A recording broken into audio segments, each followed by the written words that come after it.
Good evening, YouTube. It has been a year. Yeah, a year.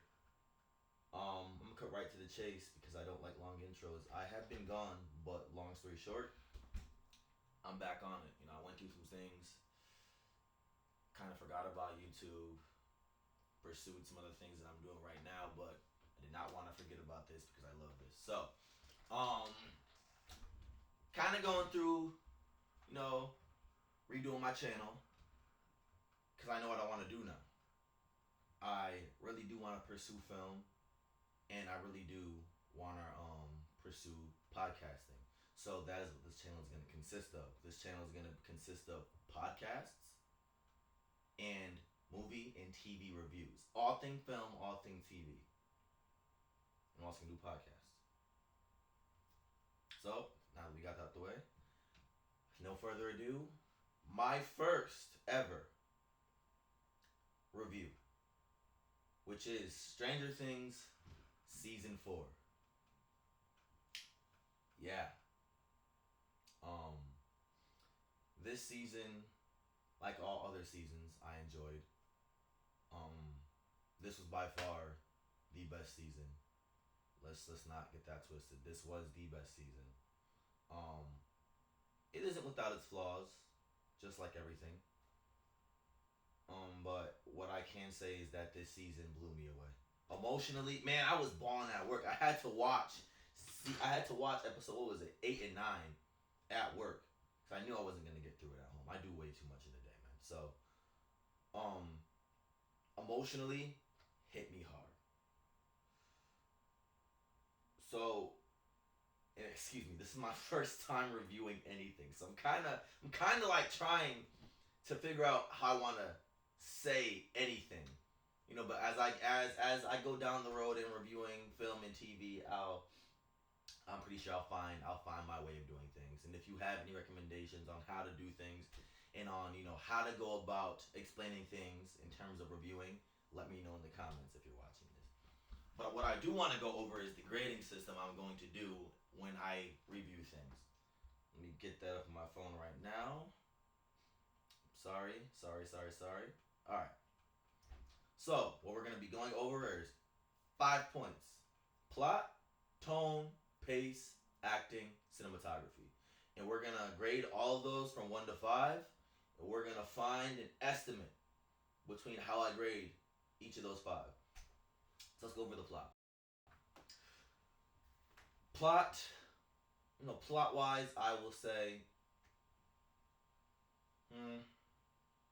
it was kind of like every season had that, everything's fresh, except the first season, because it's the first season.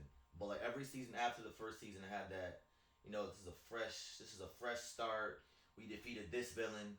Now we're gonna go on to this villain, and yeah, that's what's gonna be. But I kind of feel like the plot with Stranger Things is redundant. You feel me? Like a lot of TV shows, like a lot of shows, the plot is redundant. It's like you defeat this person just to have this next person pop up. I feel like it's a little bit unrealistic. And I get it's TV and that's how it has to be, so I can't be too nitpicky on that. But what I wish a lot of TV shows did was maybe have one villain throughout the whole series and find different ways to keep him, bothering our protagonists and supporting characters. Like, don't kill him off, or don't kill this part of the villain off, but have him or her, I should say, him or her, keep finding ways to come back, or not come back because you don't want to kill him off, right? Keep finding ways to bother our main characters. A lot of people complain about that with Marvel, like how Marvel wastes their villains, and how Marvel, they'll get a really good villain, but then they'll just kill him off in one movie. I kind of agree with that. Um, I feel like it's a little bit unrealistic for an entity, or for villains, to keep trying a group of people, or a certain person, when this said person keeps coming out victorious. First it was the Demogorgons. They were like season 1. Then it was the Mind Flayer. Then it was the Mind Flayer again. Then it was Vecna. We find out that it was Vecna all along. That's great and all, but um, it's kind of like I'm gonna defeat this. Now this coming back. Now this villain's gonna come back. Oh, it's me all along. I'd rather have the I'm Vecna in season one. Oh, you thought you defeated me, but you didn't. Thought you defeated me again, but you didn't. Thought you defeated me again, but you didn't. Final battle. Or have it go like, oh, I'm Vecna. You didn't defeat me any of the seasons. I tormented you from season 1 to season 4, and now you're so sick of me. Season 4 is going to be this big climactic, just compilation of episodes where it's an emotional roller coaster. Things are happening, characters are dying, and then it's like, boom, the climax. But I don't feel like a lot of TV shows should keep introducing new villains or new parts of a villain. I feel like it should be one villain, or I feel like at least a TV show should try to have one consistent villain and have that be it, and have him find ways to bother our protagonists. That's just me. So for plot, I know I rambled on a little bit, but for plot, I'll give it a 3. And I only give it a 3 because that's in between 1 and 5. However, um, it's not too low, but it's not too high. It's right in the middle. Because again, it's not a bad score. However, it's a redundant thing that plot does. So, cool. Number 2, tone. Tone is fairly consistent. One thing that this show does really well is mix serious and um wacky tones well. Like, it's very funny at certain points, but it's also very serious at certain points. It knows when to get scary. When it's scary, it's really scary. We know when it's gory, it's really gory. When it wants to be disturbing, it's really disturbing. Vecna was like making people float and cracking their bones, and then like just distorting jaws and everything. And it was spooky. When they get serious, they get serious. But it knows how to be funny without overdoing it, if you will. That's a lot of things. A lot of productions don't know how to do. It doesn't take away from any serious. It doesn't take away from any serious moments. This is gonna be a spoiler, so if you haven't seen season 4 of Stranger Things, you might want to click off the video right now, or fast forward, or just stop watching, because I'm gonna spoil something. Like the scene where Max dies or dies. This is a good example. It it Her death was impactful due to the fact of her being in, what's his name, Lucas, that's his name, and Lucas's arm. He's crying. He's sad. He's sad that she's about to die. Her arm's broken, her legs broken. She's saying, "Oh, I'm blind. I can't feel anything in my body. I can't see anything." It's a really disturbing scene. It's a very distraught scene. She feels lost. She feels alone. And if you realize what she's saying, she doesn't even know Lucas is holding her. Keep in mind, she says she couldn't feel anything or see anything. So the depth in that scene, she feels alone. All she can hear is Lucas's voice. She can't hear anything. She can't feel anything. And it really dives deep into the emotional aspect of that scene. Because after that, you hear Vecna's four what is it? It's the clock he has, the bell clock. You hear his 4 bells go off, signifying that Max did indeed die. So Lucas doesn't even get a chance to mourn over Max, because he has to dip right after that, or he has to watch something catastrophic happen right after Max's death. That's what I'm talking about with Stranger Things. When people die, it's not like what a lot of properties do, where someone will die and then they'll try to make it lighthearted with a joke that doesn't fit and takes away from the character's death completely, or takes away from that heartfelt moment completely. When something happens, Stranger Things does really well is they keep it within that tone, and they keep it within that moment. And I think that's what they do really well. So for tone, just for that simple scene, and for things like that, mm, I'll give tone like a 4.5, just because I believe nothing is ever perfect. So I'll give it a 4.5 for tone. Pace. Keep it a buck. I have nothing to say for pace. I like the pace from season 1 to season 4.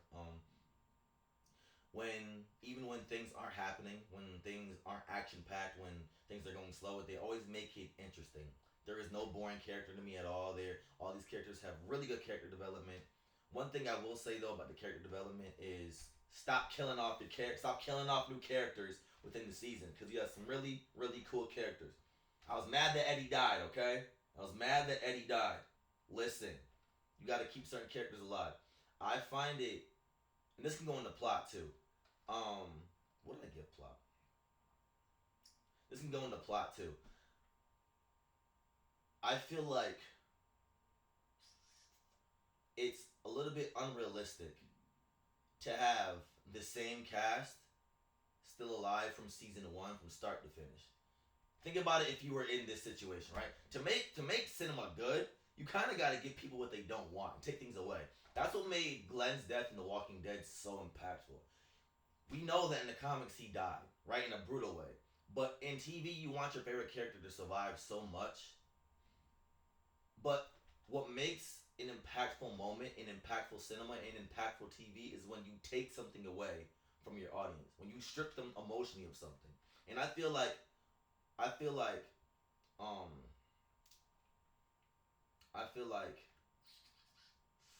if you were to kill off some of the main cast in earlier seasons, it would have made the climax of this show so much more impactful because it could have been like, let's say they killed off Will or they killed off Dustin. It could have been like, this is for Dustin, this is for Will, but you still have these characters alive, which I feel like is a little bit unrealistic. And I feel like if you want to make something more impactful and have your audience think about what you made, like for days, even months ahead, you kind of got to do some brutal things to your audience. You got to make them hurt a little bit. And I feel like it wasn't Eddie's time to die, but I feel like it was Max's time to die. Because remember earlier in the season, Max was already confronted by Vecna, and she was about to be killed, but she was saved. And if you put her in that situation again and save her again because she's not dead, right? We saw her not die. She's not dead. If you save her again, it's kind of just like, oh, that's redundant. And I think that's just, bad writing on my point. So, yeah, that's a little side note for plot. But for pace, we kind of got off topic for pace. But for pace, I'll give it a 4.5. No, whatever. I don't be stickler. I'll give it a 5. Boom. I have no problem with the pace. I have no problem with the pace. Pace gets a 5. Pace gets a 5. Acting, acting. Love it. Boom. I love it. I think we all love it.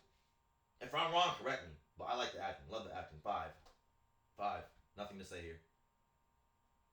Cinematography.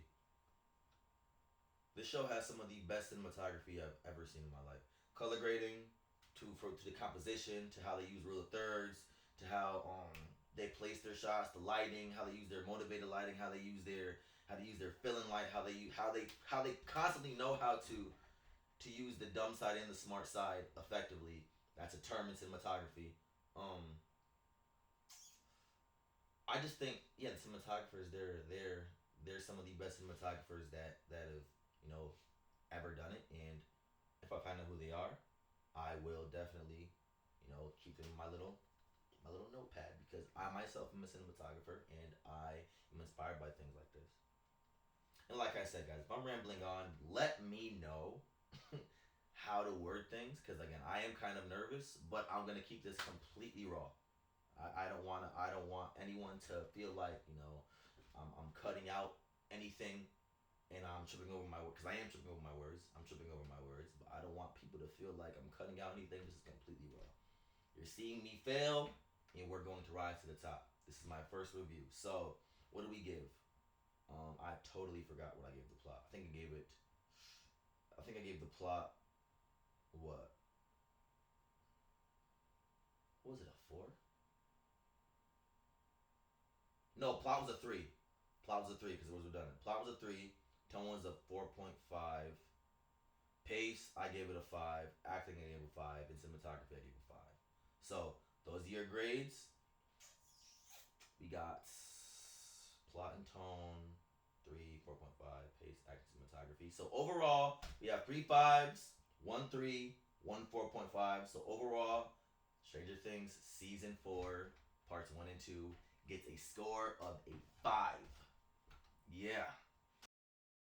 I'm gonna try and be as consistent as I can.